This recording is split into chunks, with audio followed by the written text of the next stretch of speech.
They're back on the streets of Abuja. Members of the concerned Nigerians group want the EFCC to do more than get forfeiture on Mrs. Alison Maduke's properties and funds. They're on the streets marching to the office of the Economic and Financial Crimes Commission, asking that the former petroleum minister be sent back from the UK to face charges of corruption. The group, led by musician Charles Oputa, properly called Charly Boy, is fast registering itself as a pressure group in Nigeria. They occupied the city center for about 10 days, demanding President Buhari's return or resignation while he was on medical vacation in London. Our demand is very simple. We want Diezani and others who have been alleged of corruption to be put on trial. Yes. You understand? It's very simple. 2 years is too long a time. For 2 years, we've been saying Diezani is corrupt. Diezani stole so much money.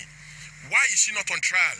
Why is the federal government, not supporting the British government? If they know they don't want to bring her back, why are they not supporting the British government to jail Diezani? But this is not just about Diezani. This is about the fight, like you rightly said. The fight about corruption. We now want to give it a new lease of life.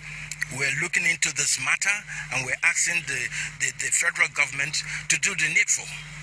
We have MOU with the British government.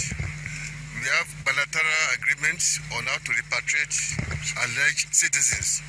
That will be followed. The Ministry of Justice is taking steps, we are taking steps. But one thing I would let you know is that we are not relating our effort. Right now, all of you are aware how much we recover from Diezani. They are already, both the properties, fixed properties, monies that have been recovered. But I beg for your patience, let's be patient, let's follow the due process.